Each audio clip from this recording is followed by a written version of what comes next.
porque ha llegado el rey y ha llegado el rey para enseñarnos. Y el rey tiene sus normas, y el rey tiene su reino, y el rey tiene su propiedad. ¿Y saben quién es la propiedad del rey? Nosotros. Somos suyos. ¿Usted es suyo? Vamos a leer en el capítulo 5. Vamos a leer capítulo 5 de Mateo, porque es nuestro libro a estudiar durante todas estas semanas. Aún en el mes de enero vamos a estar trabajando en Mateo. Y que sepa que todos los días de la semana de énfasis espiritual vamos a hablar de las bienaventuranzas. Una por una. Va a ser extraordinario. Todos esos invitados ya les mandé las bienaventuranzas que les toca. Y vamos a ir una por una de las 8 bienaventuranzas. Pero son 7 días. El martes terminamos. Va a ser buenísimo. Lo vamos a grabar. Y luego, si usted lo quiere, se lo vamos a hacer llegar para que usted disfrute de mensajes acerca de las bienaventuranzas y los comparta con su familia y lo estudie y lo disfrute. Y va a haber ese ámbito profético durante toda la semana que se va a sorprender porque vamos a ver milagros. ¿Te lo cree? ¿Sabe qué? Estoy esperando que comience el 2024 porque viene cargado de cosas. Esas puertas abiertas de parte de Dios son maravillosas. Así que vamos a la palabra, capítulo 5, desde el versículo 1. Vamos a leer Evangelio de Mateo, capítulo 5, versículo 1 hasta el 12. Dice así: viendo la multitud, subió al monte y sentándose vinieron a él sus discípulos. Y abriendo su boca les enseñaba diciendo: bienaventurados los pobres en espíritu, porque de ellos es el reino de los cielos. Bienaventurados los que lloran, porque ellos recibirán consolación. Bienaventurados los mansos, porque ellos recibirán la tierra por heredad. Bienaventurados los que tienen hambre y sed de justicia, porque ellos serán saciados. Bienaventurados los misericordiosos, porque ellos alcanzarán misericordia. Bienaventurados los de limpio corazón, porque ellos verán a Dios. Bienaventurados los pacificadores, porque ellos serán llamados hijos de Dios. Bienaventurados los que padecen persecución por causa de la justicia, porque de ellos es el reino de los cielos. Bienaventurados sois cuando por mi causa os vituperen y os persigan, y digan toda clase de mal contra vosotros mintiendo. Gozaos y alegraos, porque vuestro galardón es grande en los cielos, porque así persiguieron a los profetas que fueron antes de vosotros. La presentación del reino de Jesús en el Sermón del Monte es el principio base para un nuevo año bajo su reinado. Ver a Jesús enseñando a sus discípulos en el capítulo 5 ha llegado a ser trascendente, no solamente para la iglesia cristiana, que tenemos mucho empeño en saber lo que Jesús enseña. Evidentemente es nuestro rey, pero de ello también habló Gandhi, este famoso político, y llamó a estas palabras las palabras mayores. ¿Qué les parece? Gandhi, en toda la literatura, él trató de hacerlas un sentido político. No solamente Gandhi habló de eso, sino también Nietzsche, el filósofo loco alemán, quien dijo acerca de Dios que está muerto, dijo Nietzsche. Ahora, protestó furiosamente contra el Sermón del Monte porque lo llamó la moralidad de esclavos. También Martín Lutero afirmó que era imposible vivirlo y que fue dado por Dios solamente para mostrarnos nuestra extrema necesidad de su gracia. Habló de ello también Scofield, uno de los teólogos más distinguidos de la historia, y dijo que no era para la iglesia, sino para un milenio futuro. Dijo acerca de él también Tolstoy: quiso practicar sin adorar a Jesús y sin tenerlo como Señor y Salvador, y fracasó en su intento de hacerlo. Ninguno de estos hombres entendió el verdadero significado del Sermón del monte, dicho aquí en el capítulo 5 del Evangelio de Mateo. Y es sermón del monte, primero porque se dio en un monte que hemos visitado cuando hemos ido a Israel, en una pequeña loma que está cerca del mar de Galilea. Y sermón porque es el discurso más largo de Jesús en toda su trayectoria. Ahora, queridos hermanos, cuando hablamos acerca de este sermón y de toda esta gente y muchísima más que ha opinado acerca de eso, nos damos cuenta que sencillamente la gente no puede cumplir la palabra de Dios sin Dios. No se puede hacer el evangelio sin Cristo. Saben, sencillamente la gente no entiende que en el reino de Dios, que por cierto aparece 68 veces en el Nuevo Testamento, de las cuales solo en Mateo tenemos 32 veces que aparece el reino de Dios, el reino de los cielos, el reino. Esta expresión es tan importante porque Dios decidió establecer su reino en la tierra. Así lo enseñó Jesús cuando oró el Padre Nuestro. ¿Se acuerdan? Venga a nosotros tu reino. Y cuando viene su reino es porque Él comienza a reinar. ¿Dónde? En nosotros. ¿En qué lugar? Donde estamos, que es la tierra.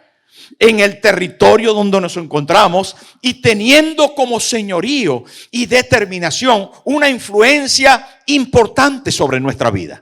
Y eso es el reino de los cielos, que es lo mismo que decir el reino de Dios. Tenemos un vídeo muy bonito que lo hemos visto en las dos reuniones anteriores y lo vamos a ver ahora también. ¿Quieren ver un vídeo? ¿Lo podemos ver, Vero? Allá va, adentro vídeo. Hay un hermoso poema en el libro de Isaías. La ciudad de Jerusalén ha sido destruida por Babilonia, un gran reino del norte. Y toda esta gente judía había sido enviada al exilio.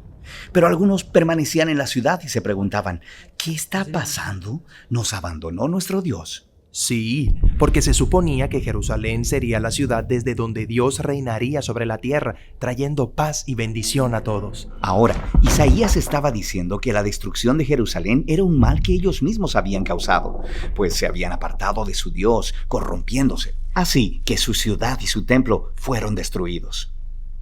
Todo parecía haberse perdido. Pero el poema sigue. Hay una atalaya en las murallas de la ciudad y a lo lejos en las colinas vemos un mensajero corriendo hacia la ciudad. Él corría y gritaba, ¡buenas nuevas! Isaías dice, ¡qué hermosos son sobre los montes los pies del que trae buenas nuevas!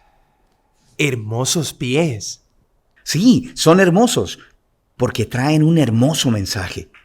¿Cuál es el mensaje? Que a pesar de la destrucción de Jerusalén, el Dios de Israel sigue siendo rey. Dios mismo va a regresar. Y el atalaya canta de gozo por las buenas nuevas de que su Dios todavía reina. Ahora, en el Nuevo Testamento nos encontramos con la misma frase, buenas nuevas, que en griego se traduce como evangelium, también traducido como evangelio. Así que cuando los cristianos dicen, crees en el evangelio, ellos quieren decir, crees en las buenas nuevas. Sí, pero no solo cualquier buena nueva. En la Biblia, la frase siempre es el anuncio del reino de un nuevo rey. Y en el Nuevo Testamento, los evangelios usan la frase para resumir todas las enseñanzas de Jesús. Ellos dicen que Él iba proclamando las buenas nuevas del reino de Dios. Jesús se vio a sí mismo como el mensajero que trae las buenas nuevas de que Dios reina. Sí, pero la manera que Él describió el reino de Dios sorprendió a todos. O sea, piensa. Un reino poderoso y exitoso necesita ser fuerte, que puede imponer su voluntad y derrotar a sus enemigos. Pero Jesús dijo, el mayor en el reino de Dios es el más vulnerable, es el que ama, el que sirve al pobre. Él dijo que vivimos bajo el reino de Dios cuando respondemos al mal amando a nuestros enemigos, perdonándoles y buscando la paz. Es un reino al revés. Jesús también dijo que el reino estaba llegando con él.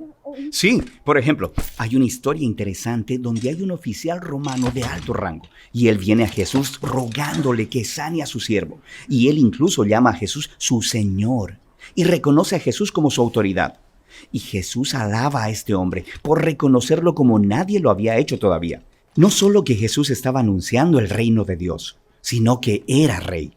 Y así se riega la voz de que este hombre judío de Galilea hablaba y actuaba como que era el rey de Israel. Él nombró a 12 discípulos, siendo esto una imagen de las 12 tribus de Israel, sanando personas, perdonando sus pecados. Y todo esto amenazó a los líderes de Israel hasta que finalmente decidieron matarle. Y Jesús se los permitió. Sí, lo cual era algo bien extraño si quiere ser el rey. Tienes razón, pero para Jesús era lo que tenía que pasar. Jesús vio el pecado y la devastación de su pueblo Israel como una pequeña muestra de toda la condición humana, cómo toda la humanidad se rebeló contra Dios, resultando en tragedia y devastación para todo el mundo. Así que, ¿cómo es que Dios traería su reino a este mundo? Jesús creyó que sería a través de un sacrificio de amor por sus enemigos. Por eso en los evangelios, la crucifixión de Jesús se representa como la coronación del rey de los judíos. Sí, él recibe una corona, también recibe una capa. Él es exaltado, levantado, no a un trono, sino a una cruz. Qué hermosos son los pies que traen buenas nuevas. Y las buenas nuevas ahora son que Jesús ha derrotado la muerte y que Él reina como rey. Él mismo ha perdonado nuestro pecado y corrupción y los ha conquistado con su vida y amor. Y Él envió a sus seguidores a seguir anunciando las buenas nuevas de este reino al revés, invitando a todos a que muestren su lealtad a Él, el Rey que derrotó la muerte con su amor. Qué bonito, ¿verdad? Gloria a Dios.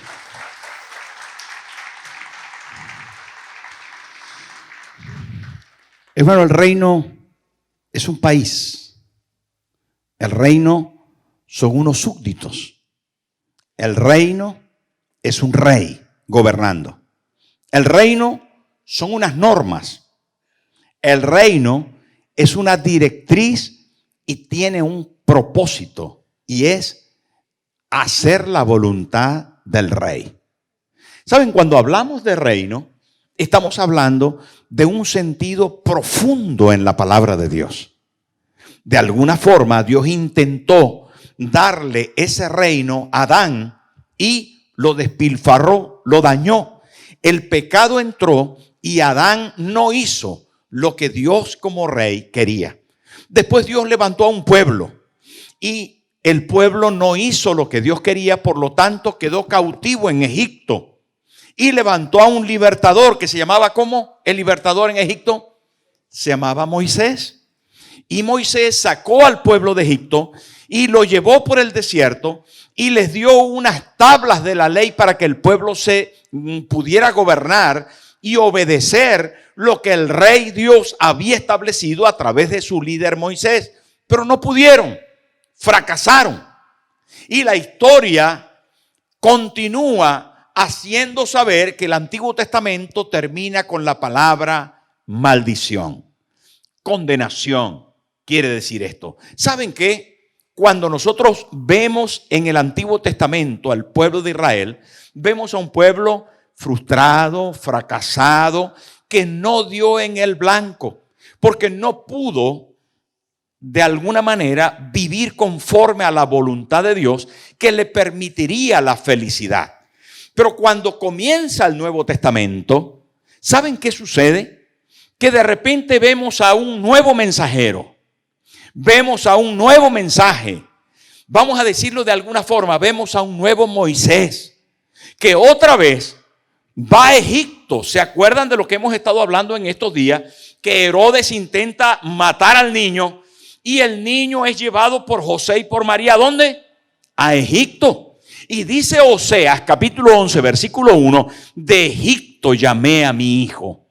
Es porque vuelve otra vez el Nuevo Testamento a reiniciar todo el plan de salvación. Si Moisés les había dado la libertad, ahora Jesús como el nuevo Moisés, traería la libertad. Pero no solamente trae la libertad a través de lo que se llama en el Nuevo Testamento también la Pascua, la cena del Señor, sangre y carne, pan y vino representados.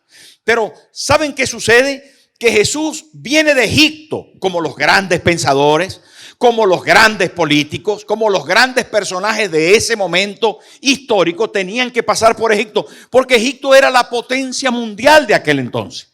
De manera que lo profetizado por Oseas se da lugar y de Egipto viene Jesús. Es anunciado por Juan el Bautista y es presentado a Herodes por los reyes magos. Herodes intenta otra vez a través de su hijo Arquelao, pero no puede. Y Jesús comienza de alguna forma su reinado. Y comienza enseñando principios, valores, una palabra que va a cambiar el sistema religioso, va a cambiar el sistema político y va a cambiar todo el pensamiento humano, porque de lo último que habíamos leído en el Antiguo Testamento, que termina con maldición, con la maldición que creó por causa del incumplimiento de la ley, ahora Jesús establece una nueva forma de vivir, unas nuevas normas bajo un reinado diferente. El reinado del Hijo de Dios, el reinado de Cristo. ¿Y dónde establece esas nuevas normas? Las establece allí en ese pequeño monte con sus discípulos y sus seguidores. Por eso dice ahí la palabra: viendo la multitud, subió al monte y sentándose vinieron a él sus discípulos y abriendo su boca les enseñaba. ¿Y qué les enseñaba? Cada expresión de la enseñanza que Jesús les dio comenzaba con bienaventurados. ¿Sabe qué quiere decir eso? Hay quien dice que es dichoso. Otros dicen feliz. Cuando yo lo escuché por primera vez y el pastor que me enseñó dijo bienaventurado quiere decir 3 veces feliz. Está bien. Puede ser 1 vez, 3 veces o 1000 veces. Pero cambia el escenario de la tristeza del Antiguo Testamento de haber fracasado a unas nuevas normas, a una nueva forma que dicen felices. ¿Quiénes son felices? Y comienza a describir paso por paso cómo se puede ser feliz. ¿Saben por qué? Porque el cielo está interesado en que usted y yo seamos felices. No solamente en el 2023, sino en el 2024. Pero ¿cómo se puede ser feliz, pastor? ¿Teniendo mucho dinero? No, ayudaría un poco. Pero no, sinceramente, hermano, sinceramente, el dinero no da la felicidad. Usted dice, bueno, yo a mí me gustaría tenerlo para probar. Pero ¿sabe qué? Créame. El dinero no proporciona felicidad. Porque si no, mucha gente de la que ha tenido millones y millones no se hubiese suicidado. ¿Sí o no? ¿Se da cuenta de lo que le estoy diciendo? Pero algunos fueron muy felices. No lo sé. No lo sé. ¿Sabe qué dice la Biblia acerca de los ricos? Que puede que no sean tan felices. No obstante, queridos hermanos, el primer mensaje de Jesús al respecto de cómo vivir en el reino, Él como rey dice, son felices los que. Y ahí comienza a enumerar. Ahora, una cosa es importante que nosotros tengamos que tener en cuenta, y es que para ser felices debo admitir que en este reino, en este nuevo reino, en este nuevo reino de revés, el reino al revés, hay principios que chocan directamente con mi humanidad, chocan directamente con mi carnalidad, chocan directamente con mi materialismo. ¿Saben qué? En el reino de Cristo, que lo podemos llamar por nuestro vídeo el reino de revés, hay cosas que no son normales. Bueno, usted ve a este señor con la espada grandotote y el otro pobrecito, vendándole las heridas, y de repente gana su corazón. ¿Se da cuenta de lo que le estoy diciendo? Es que esto es el reino de revés. No es un reino de fuerza. La Biblia dice, no es con espada ni con ejército, sino con mi Santo Espíritu. Y es que Jesús comenzó a enseñar de una manera que nadie había enseñado. Y lo dice la palabra de Dios repetidas veces. Y dice porque enseñó con autoridad, no como los demás. Enseñó de una forma diferente. Y el reino tiene que ver con el gobierno de Dios, como lo expresó Daniel a Nabucodonosor. El cielo rige sobre la tierra. En medio de su locura y de su licantropía hecho lobo, Nabucodonosor entendió que Dios tiene que gobernar el corazón del ser humano y que no es como nosotros pensamos, que no es lo que nosotros sentimos, que no es lo que nosotros podemos analizar y concluir, que es su sistema, su forma, su manera, que cuando Él dice, pon la otra mejilla, choca con nosotros. Que cuando Él dice, dad y se os dará, choca con nosotros. Cuando Él dice, hermano, que amemos a nuestro enemigo, choca con nosotros, porque rompe ese sistema de autodefensa, de autoprotección que tenemos. Cuando Dios habla acerca de los principios que vamos a estudiar durante la próxima semana en las bienaventuranzas, choca con nosotros. Pero es allí donde en esta mañana yo quiero llamar la atención para decirle que Cristo quiere ser en primer lugar el Rey de nuestro corazón. ¿Está de acuerdo o no? ¿Sabe qué? Cuando hablamos de eso y hablamos de el Cristo que es Rey, estamos hablando acerca de la realidad culminante de su ministerio. ¿Sabe qué le pusieron arriba en la cruz? Cuando lo levantaron y el vídeo no lo recordó. Jesucristo, Rey de los judíos. Él se levantó como Rey. Pero la primera cosa que tenemos que analizar es nuestro Rey. ¿Es nuestro Rey? ¿Él gobierna sobre mi vida? Hermano, joven, ¿gobierna Cristo sobre tu corazón? ¿Le has puesto como el Rey y el Señor de tu vida? ¿De verdad Él es el gobernador, está sentado en el trono de tu corazón?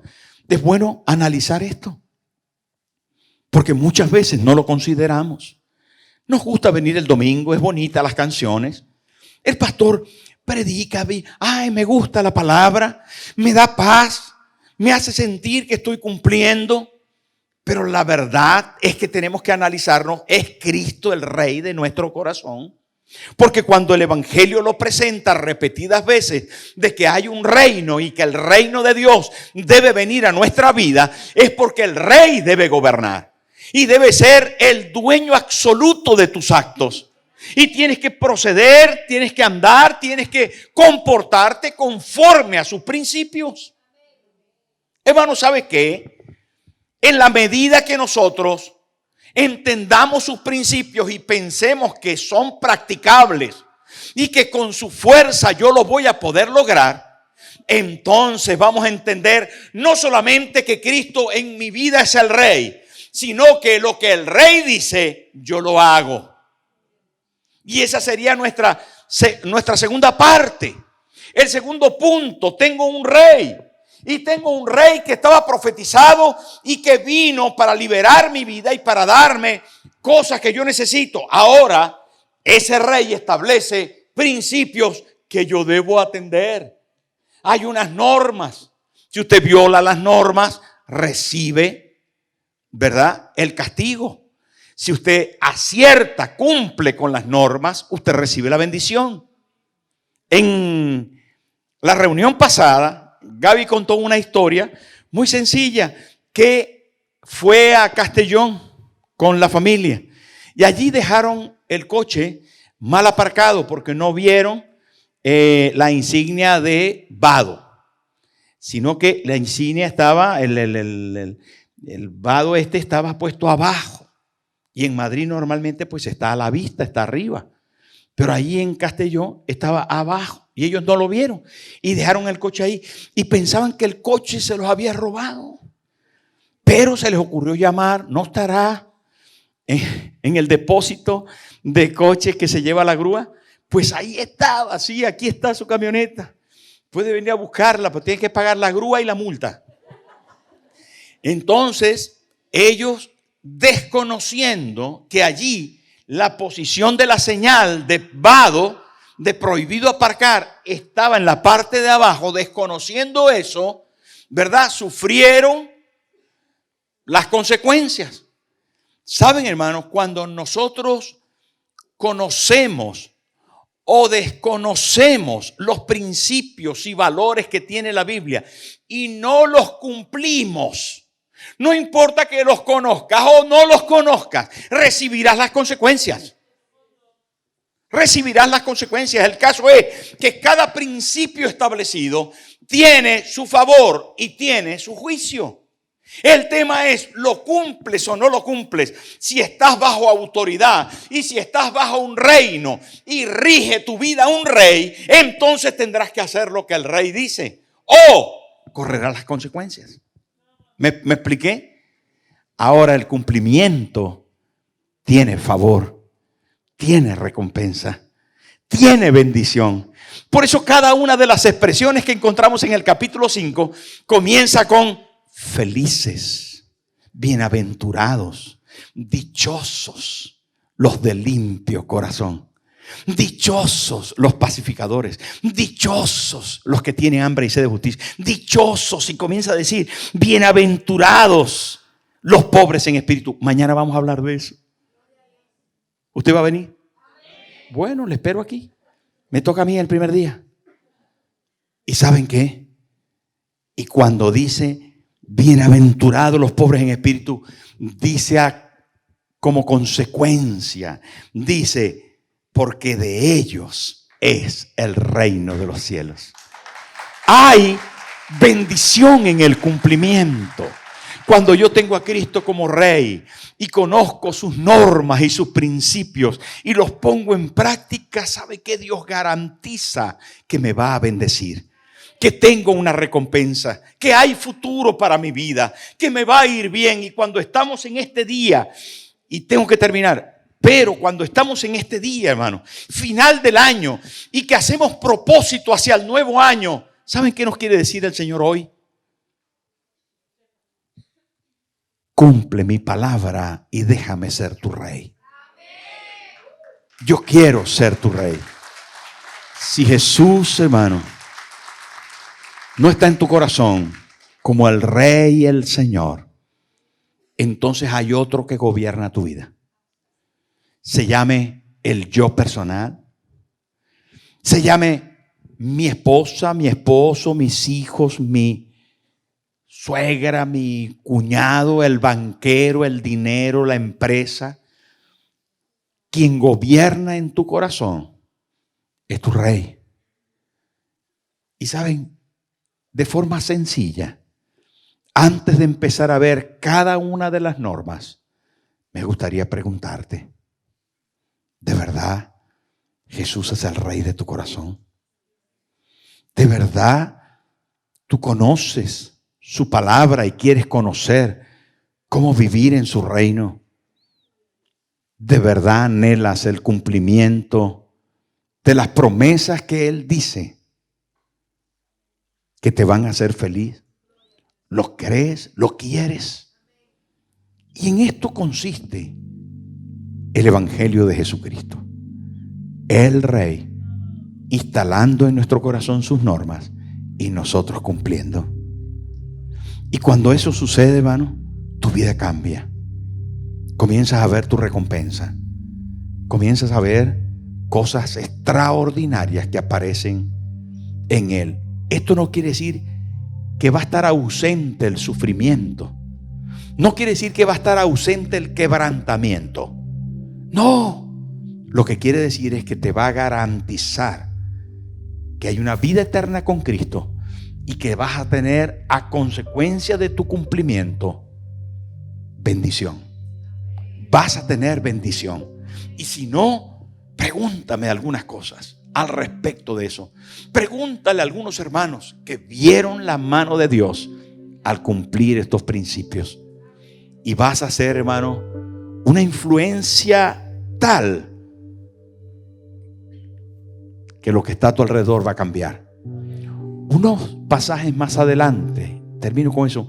Unos pasajes más adelante dice: el reino de los cielos es semejante a la levadura que cayó en la masa y hizo que toda creciera. La levadura es un poquito. En algún caso son pequeñas porciones, pero hacen que toda la masa se contamine y crezca. El evangelio, hermano, es pequeño. Tú eres tal vez insignificante en medio de un mundo gigantesco, en medio de una ciudad de millones y millones, pero el cumplimiento de su principio influye de tal forma que cambia la sociedad, que cambia los reinos de este mundo y establece a Cristo como el Rey y como el Señor. Es posible que en tu casa te veas desbordado con lo que está sucediendo, que tu hijo, tu hija, tu marido, tu esposa, que tu familia, cualquiera que sea, están en una situación terrible, pero tú puedes cambiarlo. Si pones a Cristo como Rey, si sus normas, querido hermano, son de tu cumplimiento, son tu práctica diaria, tu praxis, ¿sabe qué va a pasar? Vas a recibir recompensa. Vas a recibir recompensa. Y esa recompensa se llama bienaventurados, felices, dichosos, alegres y como los quieras llamar. Aquí está su promesa, porque vino el Rey. Y el Rey encontró en mi corazón y en el tuyo un trono. Ponte en pie, por favor.